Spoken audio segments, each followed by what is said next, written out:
This week on the Movies and Stuff show, a roundtable review and discussion on Ghostbusters, parentheses, 2016, close parentheses. Stay tuned.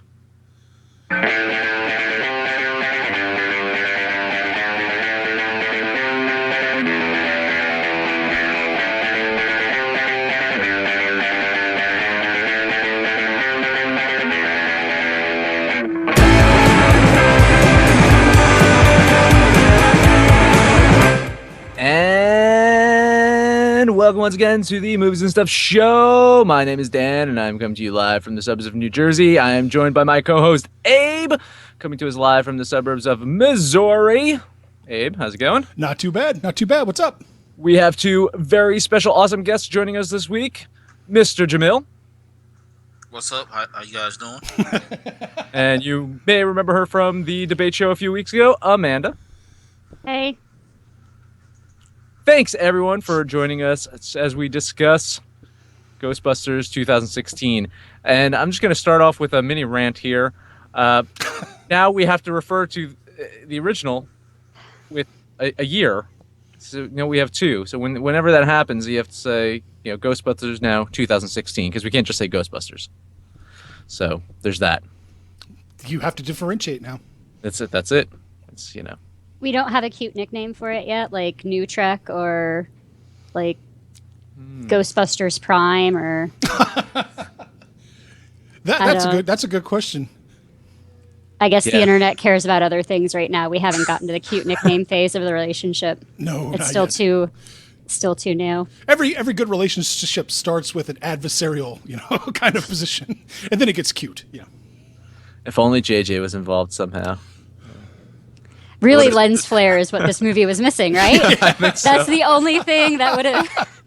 It would have put it up a notch. That would have saved it. Hey, let's not get into that yet.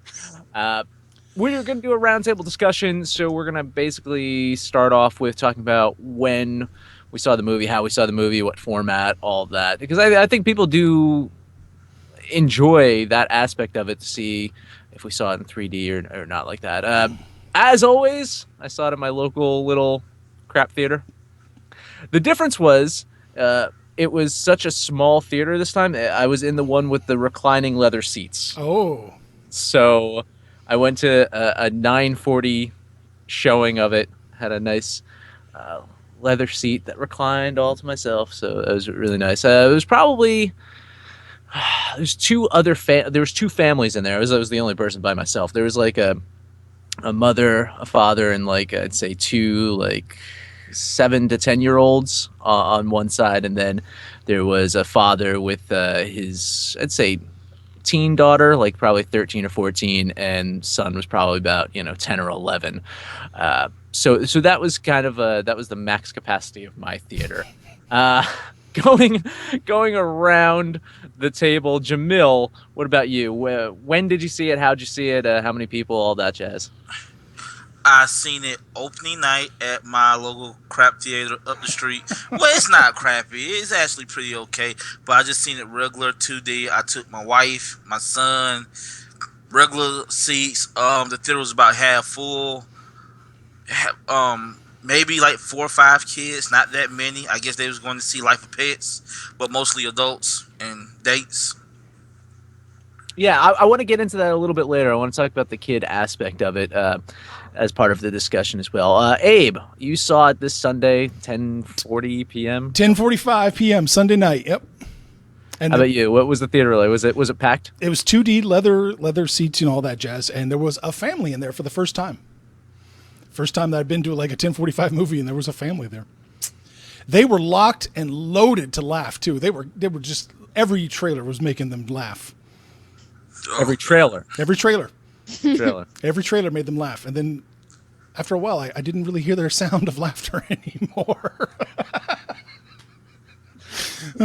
Yeah. Which brings us to you, Amanda. When did you see it? What format? All that.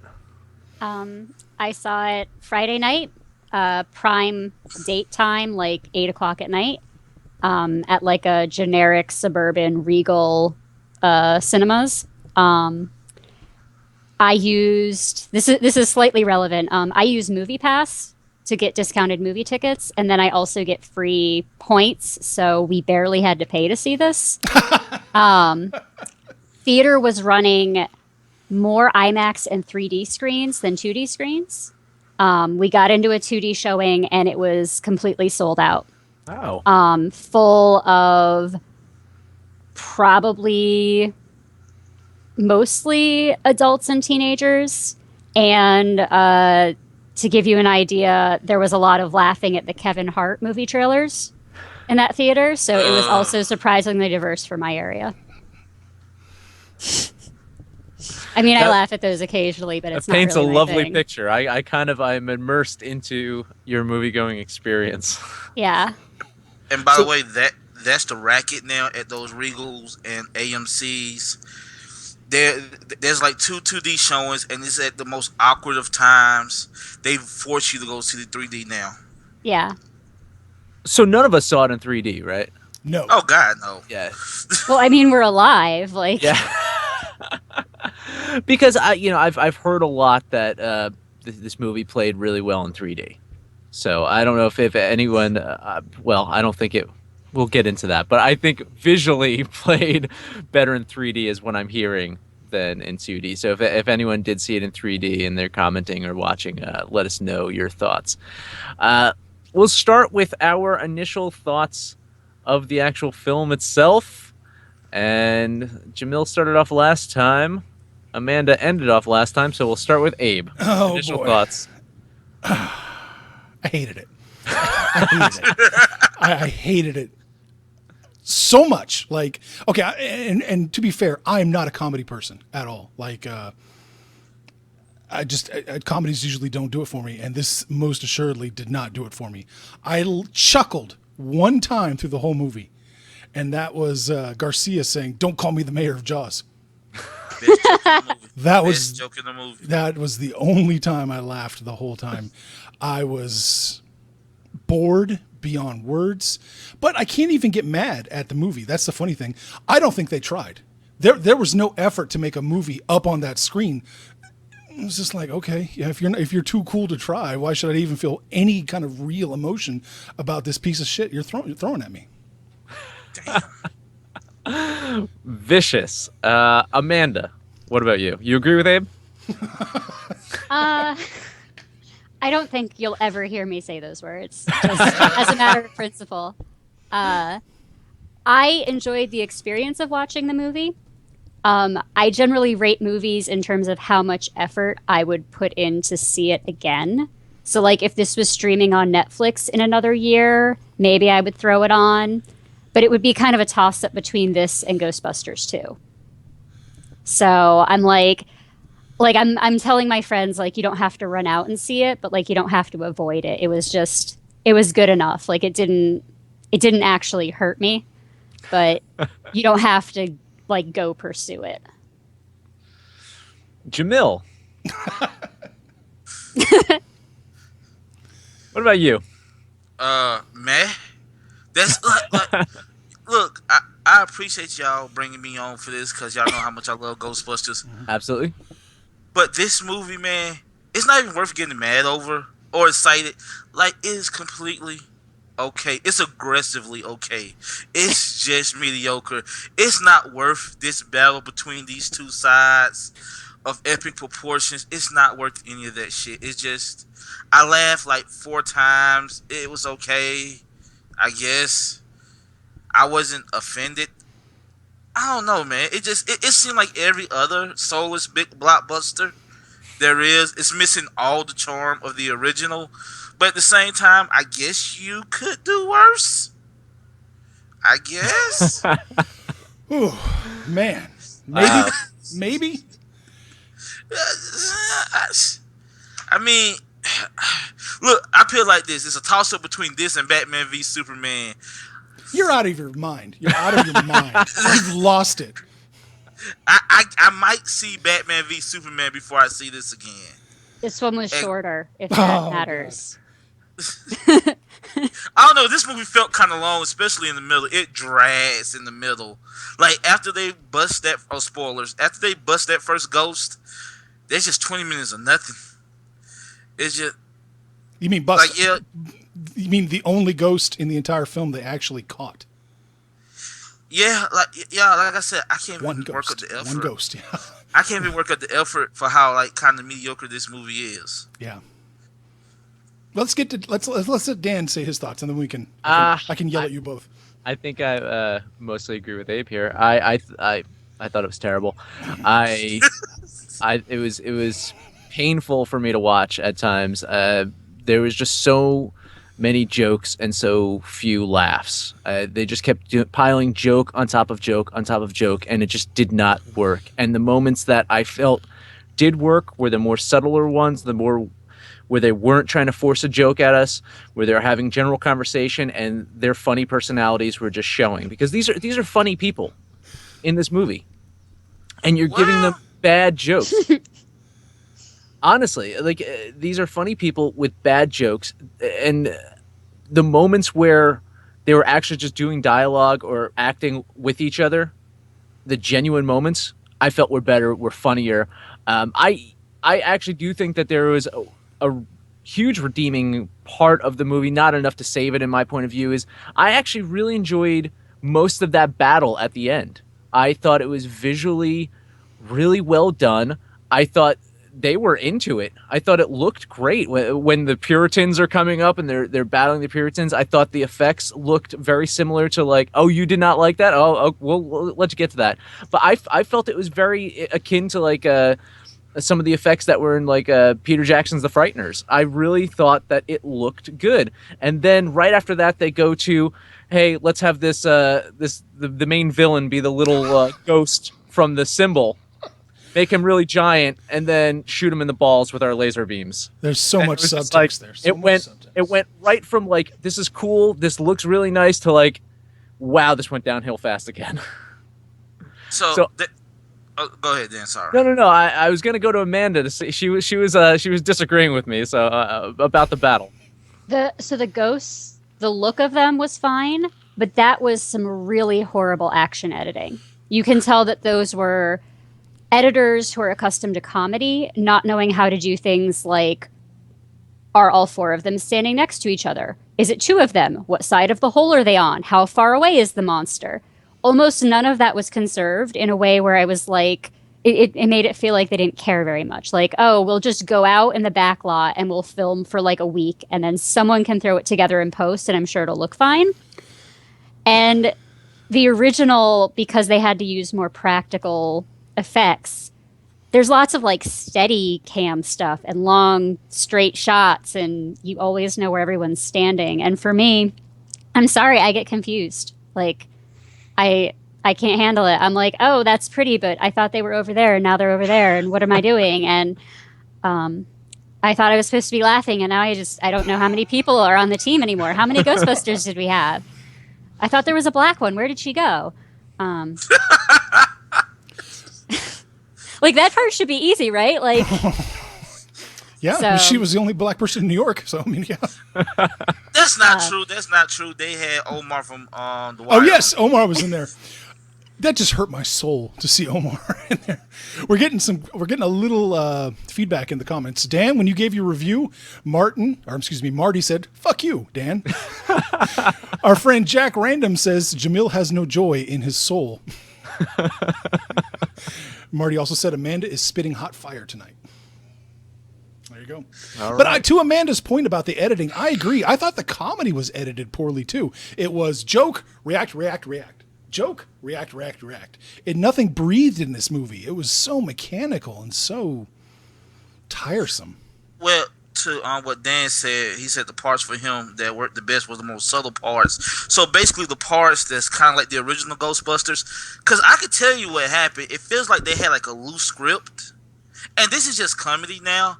But it just seemed like they were just improv. They were just spitting jokes back and forth, and it didn't make any sense. I think that's what the problem comes in. I don't think so. No. I think this script was scripted.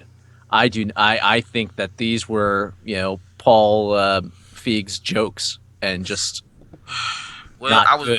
That was my feelings. This is just a bad scripted comedy. Well, they are all known like this. this generation of comedy is all known for like its improv. Like you look at Bridesmaids, the same thing, where they just have these opportunities just to riff over and over again. And I feel like a lot of that was in this movie, and none of those jokes work. Not one of those jokes work. If you look at the original Ghostbusters, and there will be a lot comparing to that, but if you look at the original Ghostbusters, there's almost no real jokes in that movie. For as funny as it is, there's no setup, there's no nothing. There's just it comes from the characters, and like I just feel like they just pointed a camera at these people and said, "Just go, just do what you want." I mean, especially in the scene when they talking to the dean that was shooting the birds. You can't tell me that's not improv. You Yeah, can't tell me. that was improv. Yeah, I actually I kind of wonder if Jamil's right too. I thought Thor's work seemed a little improv-y too. That whole my cat sequence, was it my cat? Yeah. Yeah, like all that seemed like Dan said, it seemed forced. It seems like it was them trying to make up jokes on the day, just doing improv because that's how comedies are made now. Yeah, I think you're probably right. I don't know if that's the best he can do. See, this is my first Feig movie ever. I'd never seen any one of them. If that's the best he can do, that's my last too.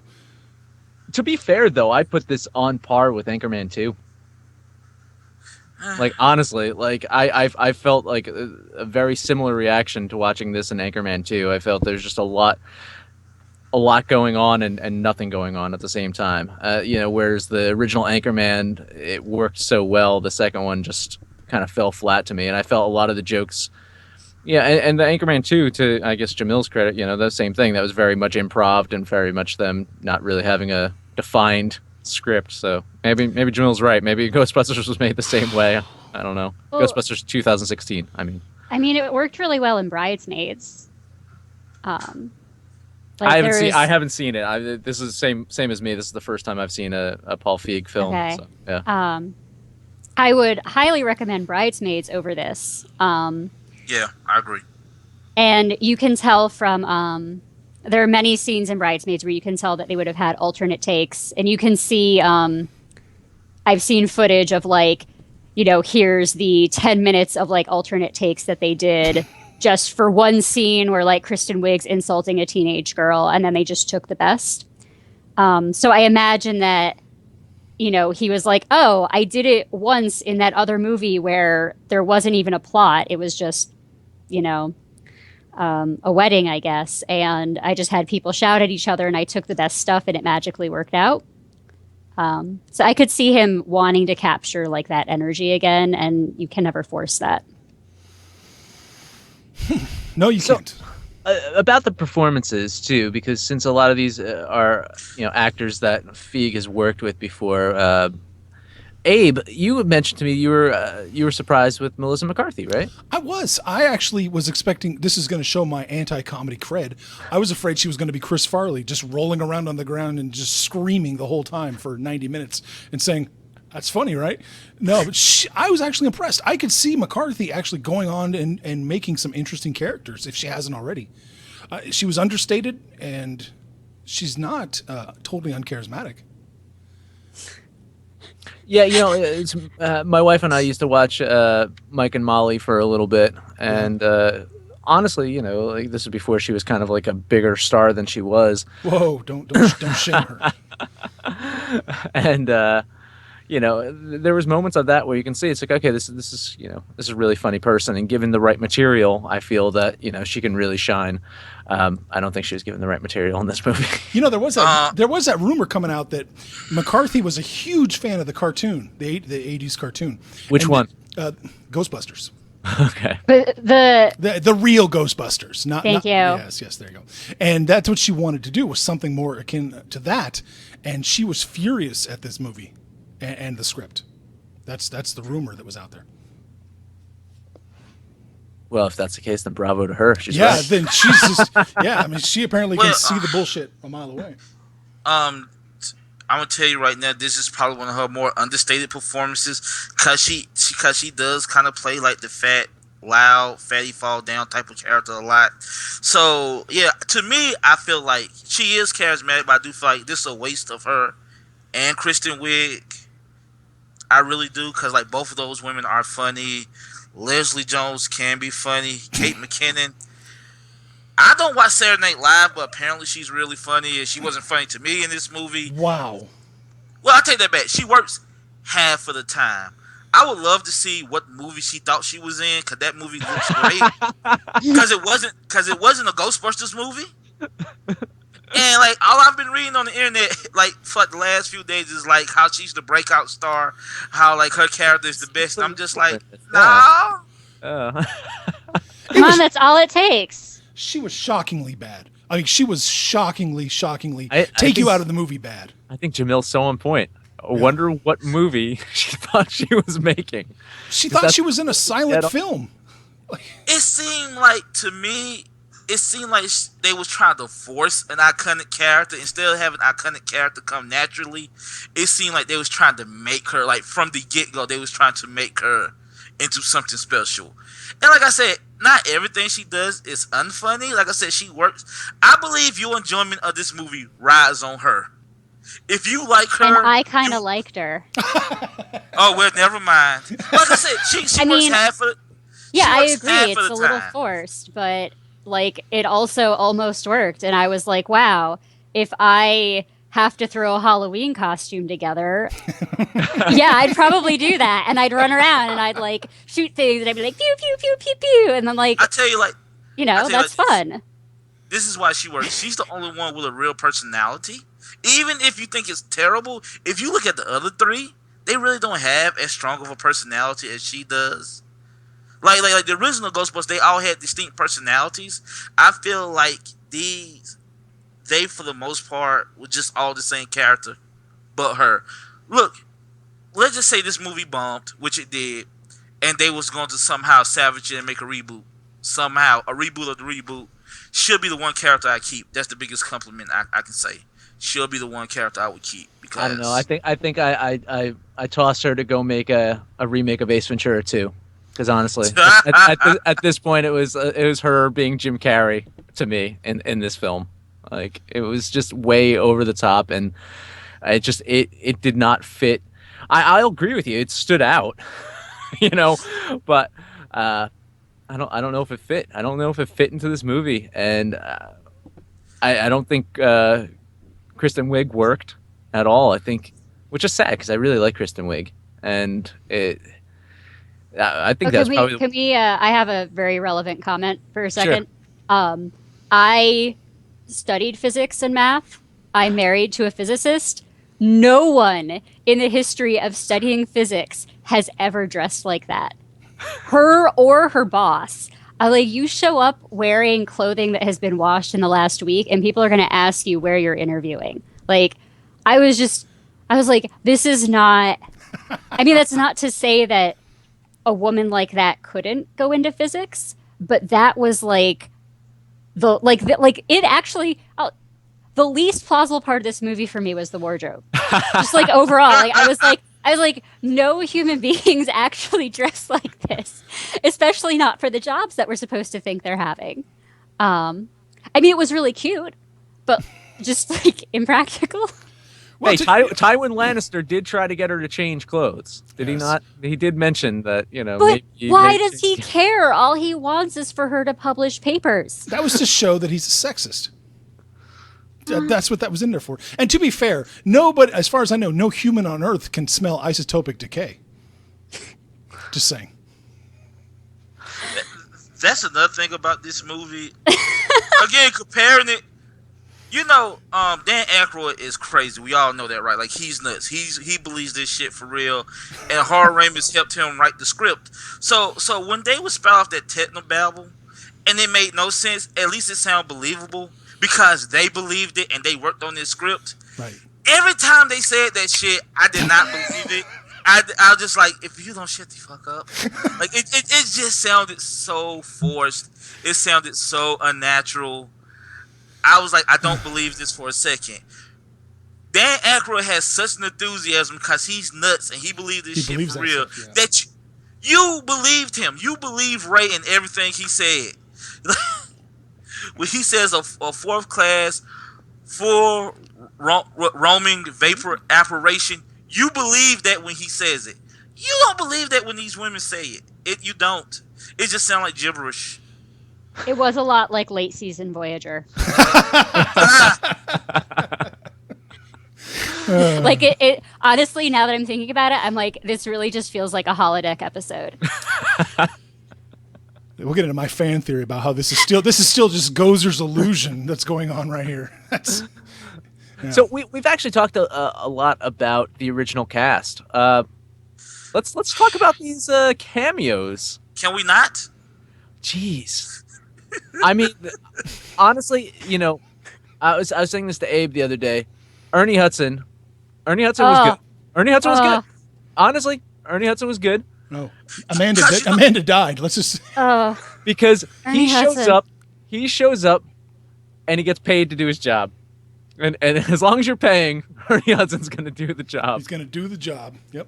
By the way, real quick, Yeah. he's on Frankie and Grace right now, whatever that sitcom on Netflix is, and he is a gorgeous hunk of man. And I know you guys don't care about that, but like, yeah, if you care, Ernie Hudson is like, Jamill agrees with you apparently. So No. I'm not. Look. I'm not gay or nothing, but I appreciate. I'm that. ready. I'm ready to fan cast Dune with Idris Elba and Ernie Hudson, and it's just gonna be like these Amanda's- men on the desert.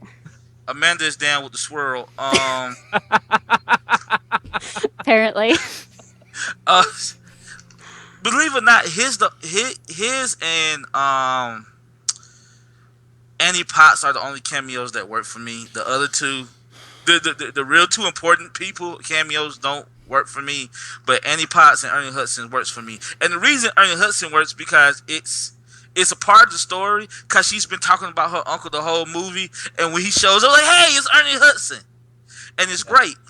Annie Potts, she's a rude receptionist. Hey, that works. Bill Murray as a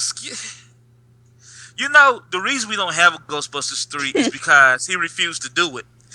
Look, everybody want to blame Sony, blame Paul Feig, the Sony president that got fired for having a remake. No, this is Bill. I love Bill Murray, but this is his fault because he refused for the last 20 years to do Ghostbusters 3. They had no choice but to remake it.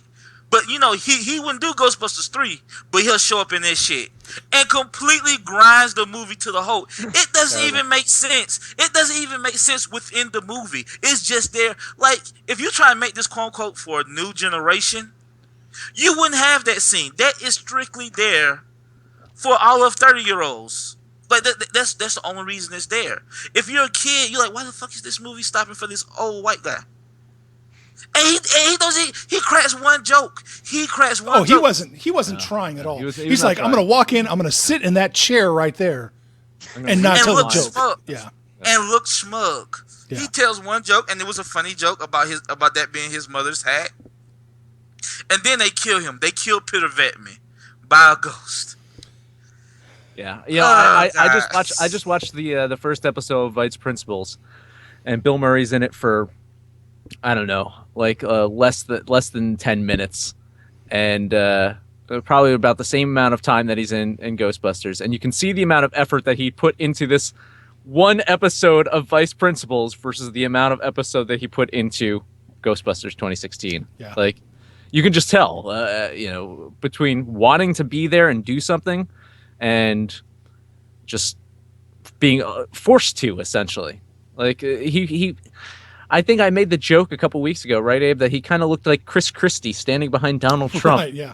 Where, like the doom in his eyes. Every time that Bill Murray did an interview for this movie, it's like, yes, I'm very excited about Ghostbusters 3. This movie is very funny. I promise you this movie is funny. And the Dan Aykroyd cameo, I just want to say, that one hurts. Because he actually does. He ain't afraid. I'm getting to that. But he actually does get to spat off the technobabble. He has one line where he knows that you can tell he knows what's going on, and it sounded more natural That one line sounded more natural with the techno babble than anything they ever said, and it made me just miss Ray. That's all it did. It just made me miss Ray. Then he ended with "I ain't no afraid no ghost," and I just wanted to hang myself in the theater right there. I mean, we can all agree that the Egon cameo was well done, though. Uh, He's a statue. He's a bust. Not even a statue. Not even a full statue. He's a bust. You know, the one that really I liked and it also simultaneously killed me was seeing Annie Potts, seeing Janine. After seeing what Thor... Okay, I don't even understand this movie on the level of what they're trying to say, or obviously it hates Ghostbusters. This movie hates Ghostbusters.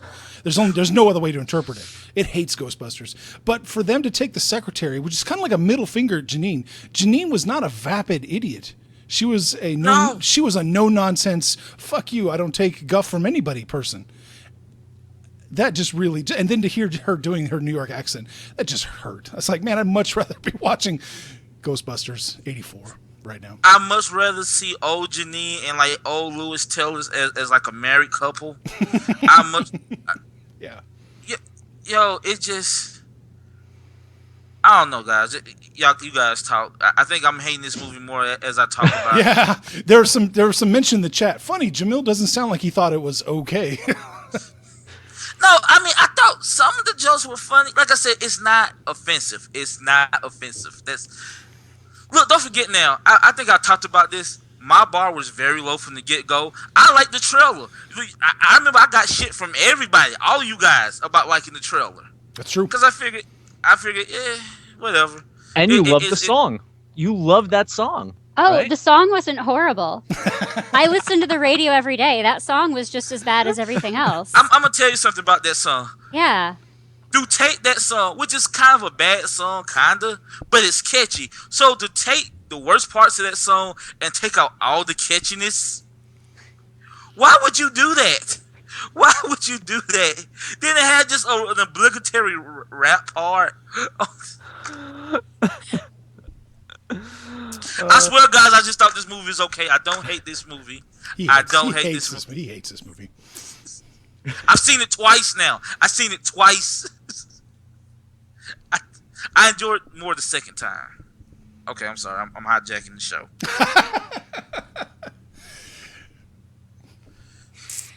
It's okay. I'm just waiting for you to keep going. Yeah, we're here for you. Yeah. No, look. I was gonna say one of the things that I noticed, because you guys are complaining that it seems like it was so much just like joke, like so dense. I think that one of the things that happens is that every scene, it felt like they were trying to have sarcastic humor and then obvious humor and then physical humor, like just everything all at once, just hoping that whatever your preference was, they would hit it in every scene. And some people can see something that's the wrong kind of funny and just let it go. And then some people see something that's the wrong kind of funny and it just stops them. And so it sounds like, like if you don't like physical comedy, you're going to get to a couple of scenes where you're just going to go, I'm done. Like, I can't do it. This is horrible. And like, you just completely check out. So I'm wondering if you guys think that was like the different comedy styles meshing together, if you guys think that's maybe what hurt it. And that maybe since we aren't children, that bothered us more. I think it's a good. Well, they had a front fart joke, I guess. In the first Queefs, 10 minutes. Queefs are funny, you guys. It's 2016. Okay. I don't think fart jokes are funny. Well, that's the whole problem is they front loaded it with a front fart joke, and then you were just like out of it for don't know where to go from here. Yeah. But I think you have a point, Amanda, and it's something that I want to touch upon too. Is the kids in the theater really? Yeah. The kids that were in my theater seemed to be really into it and really enjoyed it. And I wonder, Jamill, did your kid enjoy it? He liked it more than me and his mom. Yeah. I mean, he didn't love it. Like, God bless my son. He still say he likes the original Ghostbusters more and Ghostbusters. He liked Ghostbusters 1 and 2 more, but he enjoyed it. He doesn't want any of the toys, and apparently nobody else does either.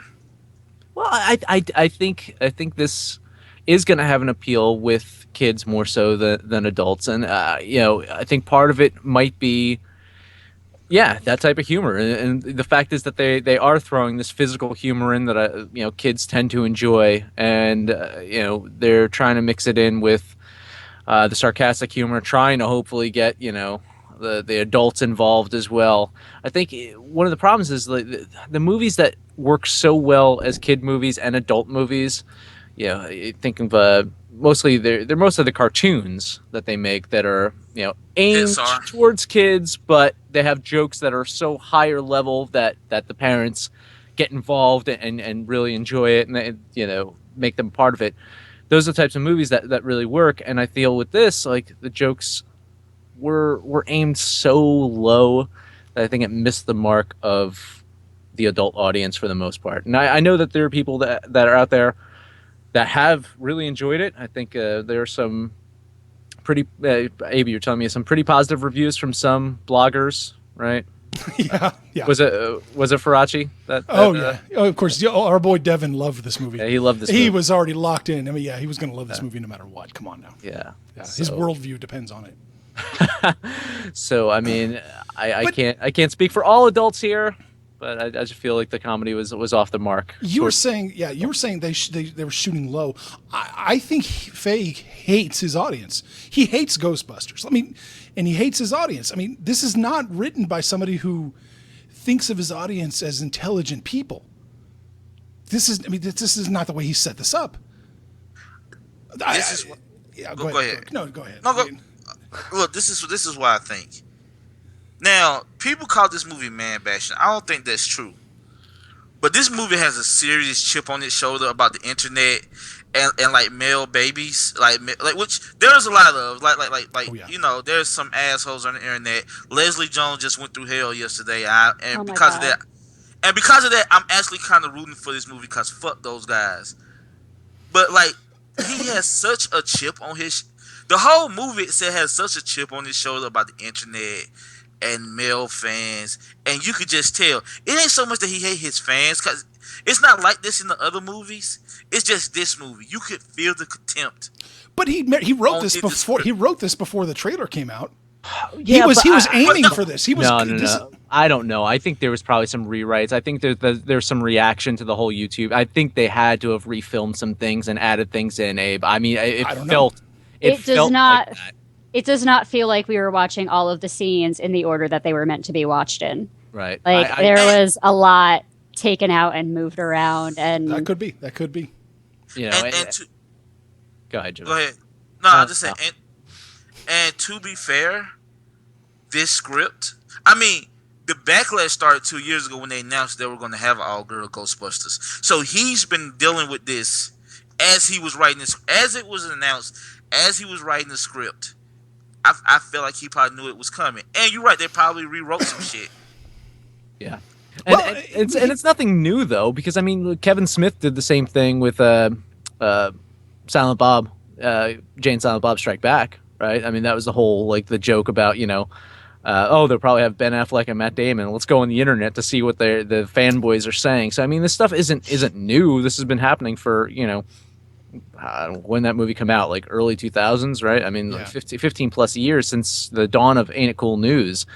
This stuff has been the internet, the involvement of fanboys and of bloggers and critics and stuff like that online has been around for a while. So it's nothing new. I do think though, I was rooting for this movie based off the fact is, when I go see a movie, I don't want to see a bad movie. Like I was rooting for this movie to be good because if I'm paying money to see something, I want it to be good. I think a lot of people were rooting for this movie to kind of prove a point. And I think once they backed up that point, they had to stick with it. And that's why I think you're seeing some of the reviews from guys like Faraci and stuff like that. Is like once they've planted the flag of saying why they're backing this movie, they have to stick with it. And same thing, like I wanted this movie to do well because I don't like seeing bad movies. I really don't. I don't like paying money to see bad movies. So I wanted it to be good. I wanted it to do well. Unfortunately, that wasn't the case for me. No, yeah. We did get a chat. Marty says, I will prove this movie is shit. I dare you to name the villain. Jamill saw it twice. $20 says he can't name the villain. Rowan, motherfucker. Oh, there Damn. you go. There you go. That's only because I've been seeing the toy every damn way. Yeah. So Marty loses. I couldn't Yeah. have named the villain. Oh, I couldn't either. And I'm struggling to remember anybody but... And he's an internet troll. He's one of those entitled nerds. It's in the movie. It is like, and that's the thing. That's fine for a Kevin Smith movie. I expect more from my Ghostbuster movie. I do. I expect more. Like, you know, and people keep comparing this to The Force Awakens. Like, no, because I don't know, guys. Like that is a fair comparison. It really is. How to reboot a franchise, yeah. No, yeah, it is. And you know what? There's no reason why this movie couldn't have took my two biggest problems. Well, my two biggest problems with this movie is Leslie Jones, not actually her, but what they did with her. I'll get to that in a second. I wanted to ask you about that. Yeah, thank you. And the fact that this movie, look again, Ghostbusters is the first thing I've ever loved pop culture. There's a famous story in my house. Like the first toy I ever asked for when I was 9 months old was a Marshmallow Man. So this movie, so Ghostbusters means a lot to me, and I was willing to give this movie a chance. And I'm all for girl, and I'm scared because now I feel like I'm gonna be accused of being a women hater. I'm all for women having having more roles, especially in action movies. But there's no reason why this movie couldn't have connected to the old movies. There's no reason why. You could have easily had this. Why did you have to completely restart it over? Because he hates Ghostbusters. Yeah, they fight the logo at the end of the movie. They shit all over Ghostbusters every chance they get. He hates Ghostbusters. And you know what? It's been a proven fact that you can make a quote-unquote reboot that's almost beat from beat for the original movie and still have it be a sequel. It worked for Star Wars. It worked for Creed. That works. Yep. But they decided to go in a whole different direction. You could have easily had this fit into the original universe instead of just saying fuck it, erase it. The original Ghostbusters set up for it. Peter mentions that you can just franchise this bitch. Yep. You can just franchise this bitch. Yeah. That's all you had to do. No, he just like no fuck. And like honestly, I'm with Dan on this. And I've seen this movie with two women now, and they are the attendants. My wife is 32. My niece is 22. They both just thought it was meh. And they are the attended audience. And they said the worst parts was when they was talking. They like me as they like the Ghostbusting parts. Anytime they was doing the Ghostbusting, I love this movie. It looked like the cartoon. This is what I wanted. I wanted a bigger, muscular version of Ghostbusters. I just wish the script was funnier. So about the Leslie Jones character, all right. Not to single you out, Jamill, for no reason whatsoever. You brought her up, so I'm just going to ask about this character. Hold on 1 second. Let me pull out my race card. Look, I've talked about Jack Random about this several times. I'm conflicted as a black person, as a black man, as in like I love to see my people work. I love to see my people work, especially in a big movie like this. I love to see that. I feel like we don't get those opportunities. We're getting them more now, but like just in general, you know what I'm saying? I love to see my people work. Leslie Jones' stick is that she's a loud black woman. That's her whole thing. And I can't begrudge a person for their hustle because that's their thing. That's her thing. It's not exactly my thing, but it's her thing. Now, if they was going to do that, that's fine. Why couldn't she been a scientist? Why did she have to be for all these bloggers and bullshit about progression, for all their talk, not one of them motherfuckers mentioned shit about Leslie Jones being being a bus worker. You see, because they don't fit in their narrative. Girl power fit in their narratives, which is fine. But hey, why isn't the black woman a scientist too? Man, don't worry about that. Let's not. Let's see if they were smart. And me and A talked about this. Yeah. They would have had her be loud, black, and ghetto. But let her be loud, black, and ghetto about physics. Now, see, I think that is funny. Right. She's screaming it from the chalkboard. Yeah, I think that's funny. Absolutely. No, totally agree. And you know what? That would have been a smart move. That would have been subverting that stereotype. As it stands, she just and like there's a scene in this movie where I just resigned myself to the fact that this was gonna be, but they bring it up when they say, yeah, we're scientists. Oh, and Patty, fuck you. Right. Why did you even do that? And you know what? She's perfectly fine in the movie. Like you know what I'm saying? It's not that bad, to be fair. You know what I'm saying? But at the same time, I just wish she had more to do. I wish she was more integral to the team. She still felt like an outsider, a lot like Winston. In fact, I feel like Winston, once he came in, once they got him situated, felt more of the team than she ever actually really did. Oh, Winston was like, yo, Winston, why you arresting me? I'm You know, it was one of those. Ghostbusters 2. He's the smartest person in Ghostbusters 2. He's the only one who don't get arrested. You know, if they would have swapped the complete characters, the Kate McKinnon character and the Leslie Jones character, Leslie Jones is the engineer and she's like doing that stuff, and then Kate McKinnon's kind of the weirdo kind of like person that's working at the MTA like by herself, like, you know, I think that could have worked really well. And I would have loved an homage to the A-Team there, where like Leslie Jones is like putting on the face mask, you know, like Mr. T, and like blowtorching some shit and putting things together. That would have been cool, honestly. Yeah. But no. But again, I'm not knocking her. I'm not knocking the hustle. I take this movie 2 hours. Her. Fuck that. Get your money, girl. No, yeah, you can't. Yeah, you can't knock them. Hey, you know what? I just want to say this on record. Fuck all you motherfuckers on the internet that's been giving a hard time for the last 24 hours. Yes. This is gonna sound like I'm a pussy. I was almost in tears, man. That was so bad. That hurt. And you can see her have an existential crisis on Twitter. And I'm like, you know what? I hope this movie makes $1 billion. It's not. It bombed. But I'm rooting for this movie in a way that I wouldn't have if it wasn't for that. Because her only crime was she was in this movie. That's the only crime she had. That's the only crime that she did. And I don't think that's right. No, you're right. I'm off my soapbox now. No, it's a good soapbox to be on because it's fucking ridiculous. Yeah, it really is. And big internet tough guys, and you know you see that all the time. Is you know they're powerful behind their keyboard, and you know Leslie Jones would tear these people apart. Shit, you not like she would just these people that are attacking her. She could literally just break them in half. Leslie Jones is 6'1".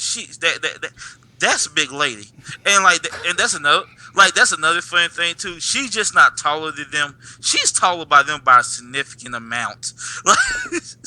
Again, she should have been a physicist. She could have been Egon. Egon was the tallest. She's the tallest. She could have been Egon. So we got, I guess, about like 10 minutes or so left in the show. So you want to open up the phone lines, Abe? We'll see if anybody wants to talk about it. Okay, now the broadcaster was acting a little strange beforehand. This might be the last. This might be the end of the show right here. If not, we're going to try to. Oh, there we go. Okay. No, phone line is open. Phone line's open. So if anyone calls in, if anybody from New Jersey wants to call in, and tell us. If we don't have any calls, I do have a short Dana Barrett rant. No, please go. Yeah, I wanted to hear this. Yeah. So there's all this shit about like, oh, they're finally putting women in Ghostbusters. Dana Barrett is a fucking self-actualized goddess of a character. She is tall, beautiful, living in downtown Manhattan on her own, working as a creative professional. We see this woman in a variety of tasteful outfits, grocery shopping, remembering to call her mother, working out, and she has the disposable income to hire the Ghostbusters to solve her problems.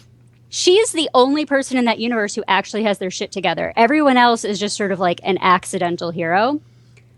And I hear like nobody, like this entire new movie that we're watching is just a whole bunch of weirdos. There are no normal people. There are no functional adults. I'm like, where is my actual female role model? Like, have we? Hold on, we have. That's a really good point, Amanda. But caller, you are on the air. Hey guys, it's Marty. It's Marty. Marty, welcome back to the States, buddy. Hope you enjoyed your trip. Marty, you owe me $20. I got your 20, Jamill. You do it because of a toy, so I'll give it off on you on that one. But my point give me 10. you had all these people in this movie. Who the fuck was that guy? The bad guy. They picked the most random actor to play the main villain, and he's forgettable within 2 seconds. But then he takes over Thor's body. So. Oh yeah, because that was good. Because they had to do the strike a pose move. Because who the fuck knew what the hell that was about? What was that about? Yeah, they're all just. Well, But no, they it explained was a in the dance credits. sequence. Oh, It was see, a dance sequence cut from the movie. I'm sorry to say that as soon as the credits, I know they were still showing footage, but as soon as the credits were rolling, I was out the door.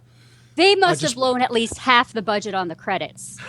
Which is a rule that I have about movies, is that you cannot spend more money on the credit sequence than you do on the entire film. And this one was disastrously close. Yeah. Like, that Those was... was some nice credits. Those was some really nice credits. I'm not gonna lie. Like, they were entertaining all the way to the end. But, like, why was that the credits? Because the movie is shit, Amanda.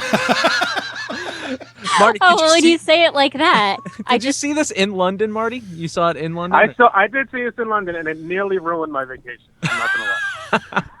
And how much did you have to pay in London bucks to see it?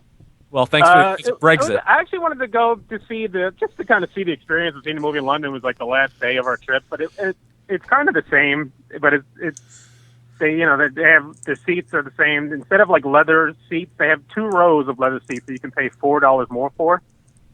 Which I wouldn't pay $4 more if these people came to my house and acted out this fucking movie. So I pay for the cheap seats. I'll say this movie. The only time I laughed during this movie is the first scene where the tall kid from Silicon Valley is there, and he makes the jokes about the Irish, and he makes the joke about the elephants. Yeah. And I laughed at those because they were subtle. And after that, this movie was just 2 hours of fucking tit farting on a snare drum, if I can quote Airheads for the kids out there. Melissa McCarthy is the same asshole she is in every movie. Kristen Wiig starts out being a genius scientist, but then Kristen Hemsworth comes in with his rimless glasses, and she's the fucking moron for the rest of the film. Kate McKinnon is either making faces or secretly making these magical fucking weapons every other half scene where she seems to do that in a minute and a half. God bless her. I don't know when that's happening. Leslie Jones is fine. She's just Leslie Jones. I'm not sure if she can actually act. She just kind of shows up as Leslie Jones. That's fine. But she comes in as the character, and she joins the team because she knows New York City, which would be great. But this fucking movie isn't shot in New York City. It's clearly shot in Boston, and maybe I'm just a New Yorker being sensitive on that fact, but don't show me fucking Boston and 4 assholes eating Papa John's pizza and tell me it's New York City. Sorry, I had to yell there. I buy Toronto better than Boston for New York. I mean, when they film in Toronto, I was like, at least that's close enough to New York looking. Boston, no, doesn't work. And then I'll skip to, you guys made all the other points, but the ending, how lucky was that the longest rope in all of the fucking existence is just laying on the ground there so she can jump through this fucking hole and catch Melissa McCarthy before the burlap sack ghost character takes her away to wherever the fuck they were going. God bless that. Yeah, I did wonder, how did they know to pull her back? That was my only question. It was just nice that it was just laying there on the ground, coming out of this hotel somehow. That was so convenient. It was convenient, but how did they know she caught Kristen Wiig? That was my question. Like, okay, you shall not pass. That's all I could. Yeah. Why did their hair turn right? It's because the movie is shit. And they did that scene, I guess, so they can have the funny hair changing scene, because that was great. And then they changed their hair 3 times in the last 3 scenes. That was so weird. That was bizarre. I don't know. Because clearly they did 15 reshoots of this fucking thing. So you didn't like the Slimer doing the Thelma and Louise? Oh my god! It was a Thelma and Louise into a Die Hard 2. And there were no actual ghosts. It was all fucking puppets from the Macy's Day Parade, which I don't know what the. There was never any kind of fear. It was all just kind of fun and games. They were just laughing through the entire thing. Every time they killed a ghost, it was just, woohoo, this is fun. The original, I don't live and die by the original Ghostbusters, but there was some scariness to them at least. There was some fear that someone had. This was just a dick joke in a fucking wrapped in a feminist movie somehow. I don't know how that works, but it happened. He actually brings up another point I wanted to make, and this is the thing that I knew it was going to happen. the original Ghostbusters took the Ghostbusting very seriously. Like all what jokes there are comes from the situation. This movie is just an excuse to do jokes. It's like Talladega Nights. Like the NASCAR. Well, there were thing no is just situations in this movie. That's the problem. yeah. Like there's like I was almost 12 or 13 before I realized people call Ghostbusters a comedy because I never seen the first Ghostbusters as a comedy. Because what they're doing, they took so seriously. They don't do that in this movie. They don't. Like Slimer, which is probably the funniest thing in the first movie, they took that seriously. You in this movie, you got like the ghost resting on Leslie Jones' thing, and like someone smashing the guitar. Like what is all this? Like again, it's funny. I just don't think it's in the Ghostbusters. I don't think it should be in the Ghostbusters movie. I disagree with the funny part, but there were 30 seconds.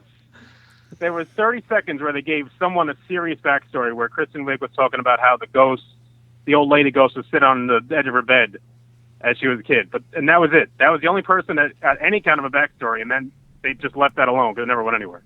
Everyone I'm sure else they all just had backstories. They just got cut out because they had to put in more fart jokes. Yeah, I think that, and they had to add in more comments about how internet trolls are mean. And they must have more Chris reshot Hemsworth. those at least. Chris Hemsworth. I mean, oh God. Wasn't it so funny when he held up a 7-Eleven logo? Wasn't it just so? I mean, I almost cried laughing so hard. Wasn't it funny when he tried to touch the fishbowl not once but 5 times? Oh, and when he covered his eyes because something was loud. Yeah, because how did he get pants on? Yeah, I mean, okay. right, yeah. Well, look. So you guys are making fun of those scenes, and they didn't work entirely for me. But this goes back to what I was saying before, which was so. Like Chris Hemsworth shows them like 5 different logos. Everybody in the audience of my theater laughed at a different one. That is so interesting. You really stumbled upon something. So I thought one of them was. So everybody thinks a different one is funny, and the problem is if the first 4 are stupid to you, you get to the 5th one and you already don't care. Yeah. So there were people in my theater who loved it. I had respect for British people before this, but people were actually laughing in my theater, and I was surprised. I thought they were more sophisticated. Dude, they just voted to leave the EU. Marty. That is true. They just voted to leave the EU. And they're shell-shocked. I saw a trailer for the new AbFab movie. Oh. It doesn't look very funny. No? It looks like it may have lost something, yeah. Amanda, I want to go back to something you said about Dana Barrett. I'm glad you said that about Dana because I've been reading from bloggers for like the last 2 months about how like Dana presence in that movie is sexist and somehow Peter Venkman is a rapist. I don't know how the hell they get that. It's really weird because all of a sudden people hate Bill Murray's performance in there, and I'm thinking, did you not see like the first 20 years of his career? He's literally that character in the first 20 movies he's ever done. Yeah. But like it's just really weird to me. That I'm glad you said that about Dana because I've never seen Dana as some pull upon woman that just had to. I don't know. I mean, she had a nice ass apartment in New York City. Yeah. She had to have been doing something to afford that thing. I mean, she was technically the damsel, but it didn't really, it didn't seem like it was her fault. It didn't really, and it wasn't like she was like, oh, come save me. She was like, hey, assholes, I'm paying you to solve this problem for me, which is a little bit different. Right. Very, very different. The rape thing comes from when she's possessed as Zool, and Venkman somehow has tranquilizers with him to put her down. That's the issue, is that he was showing up at her apartment for a date, and people are like, how did he have enough Thorazine to knock her out? Like, was he planning to use that on the date, or does he just always have horse tranquilizers in his pocket? He bumped into Bill Cosby on the way up. In the elevator. Apparently, what he says in the movie, I think that all that was improv, is because apparently he said enough, like the amount he said is enough to kill 6 human beings. Yeah. So I seriously, I really think that was just an off the cuff remark. But I'm not even talking about this scene. They talking about the first scene when he goes to the apartment. Like, oh, he comes off real creepy. He come off real aggressive in that. I mean, he does, maybe, but not like in a rapey woman. But Tully's hitting on her too. Like, she's got to That's part of the other. I was actually going to point that out. Is one of the other things that she does in this movie is she gracefully gets herself out of these situations where like every single guy she meets is kind of sketchy. Like her neighbor across the hall, Lewis, is like, he's totally sketchy and he's all like, come by my apartment for my party. Do you need any stuff from the drugstore? I always have mineral water. And she's like, yeah, that's great. I'm just gonna go inside now. And she just like gets through it. And I'm like, oh, she almost unfortunately, that's what my life is going to be like, I guess. Yeah, she handles it like a real person. Yeah. She handles it like if she was the keymaster, if you know what I mean. Yeah. And you know, just the whole thing with Vetman. Like I do agree he comes out strong, but it's not rapey. All of a sudden, people making it rapey. I'm like, hold up, now I understand he's kind of a sleazeball, but that's kind of like what he's supposed to be. That's what he's supposed to be in the movie. Well, and again, context never matters. Let's remember, if Colbert makes a joke, context never matters, ever. So yeah, he's rapey. That's it. He has Thorazine in his bag. Wait, you don't carry Thorazine in your bag? No, not really. I just assume he's a doctor, and I figured the way Vetman get there, he probably had it for himself. Marty, any final words before we let you go and we wrap up the show? Star Wars Celebration was really cool. And Yes, this movie was yes. shit. We do. Next time we have you on, we'll talk a little Star Wars Celebration. We want to hear your thoughts on it. Thanks so much for covering that for us while you were over there doing some tweets. Your crowning achievement in life so far, meeting Luke Skywalker. I've never seen you smile like that in my entire time knowing you. So, all the cynicism just drained from your body. Yeah. All right, guys. I wish you would have met him after seeing Ghostbusters. Then the smile would have been back on your face. I at least could have told him not to go see Ghostbusters. That would be my. I could say I saved Mark Hamill's life. Thanks a lot, Marty. Talk to you later. All right, guys. Now we got to see if Abe can seamlessly transfer the show back to normal. Let's start wrapping up with our final thoughts on Ghostbusters 2016. I think we did an excellent job of talking about it. I think some great points were made. Hopefully people that are watching this can also comment and let us know their thoughts as well. Jamill, final thoughts. I do think the cast is talented. I think there are funny women. And I think that chemistry does work when it's allowed to work. I just wish they had a better script. But I do think there are parts that are funny. I just don't think it necessarily belongs in the Ghostbusters movie. Like I said, I just wish they had a better script. Because the women themselves, I have no problem with.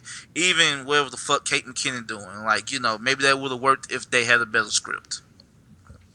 Amanda, do you think if they decide to make a second one, same cast, move forward with it? I know, but if they are, do you think go for it? Yeah, probably. Why not? And you would pay a little bit of money to go see it? The same amount of money you saw this one?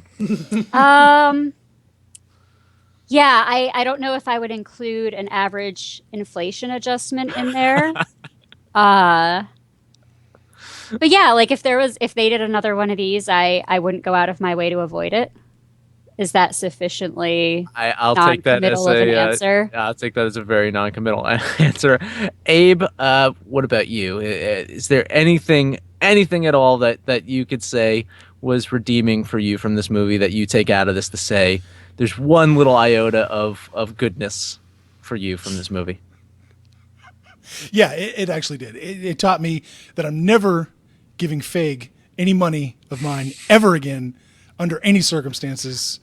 It's not very positive. He's persona non grata. Man, I don't know. It was a boring ass movie. I mean, it's just like I said, McCarthy. McCarthy showed me that she wasn't what I thought she was going to be. That was a pleasant surprise. Awesome. Thanks, everyone, for joining this week for our show. Let's see. We're off Thursday. There's nothing going on Thursday, right, Abe? No debate. Nothing going on. Hopefully next Monday we'll be back with Veggie Lasagna. Hope everything is going well over there. Yep. We'll be back next Tuesday. I don't know if we're doing a roundtable yet, but we need to scare up some people if they want to do it. if we're gonna try to, if not, at least me and Abe are gonna talk about the new Star Trek film next week. So if anyone goes to see it and they want to join a roundtable with us, let us know. Same bat channel, same bat time, Tuesdays, 9 p.m. Eastern, Movies and Stuff show. Please like this video. Please comment below. Please subscribe to us. Please like us on Facebook. Please follow us on Twitter at Movie Stuff Show. Marty does a really great job of keeping our Twitter feed interesting, I should say the least. So make sure that you do all that stuff. Amanda, where are you at on Twitter? What's your handle? I am Hermission Cat, which is a hardcore physics joke. So if anybody gets that, hit me up for a job. Not actually joking. Follow Amanda on Twitter. Jamill, you're not on Twitter. You're on Facebook, though, right? I have both, but I hate social media. You can find me on the Facebook page of the Jet Random Podcast. Also, you can find me on the Jet Random Podcast on the Supernauts Network. Sorry, I messed that all up. When's your next show? When's I actually have a show tomorrow, and I'll be talking about this movie. Oh, okay. Over again. Is Jack going to see it? Did you convince him? Jack is going to see it, especially after the Leslie Jones thing. He feels obligated. I would also like to recommend, if you didn't like this movie, buy the cartoon box set that's shaped like a firehouse. I have that. It's really good. It's all 200 episodes of the Ghostbusters. Also, the IDW comics are really good. So if you don't like this movie, there's plenty out there for you. Yeah. J. Michael Straczynski got his start at Ghostbusters, right? I'm pretty sure. The cartoon. Yep. Cartoon. And it's really good. Awesome. Thanks, everyone. Bye. Bye. Peace.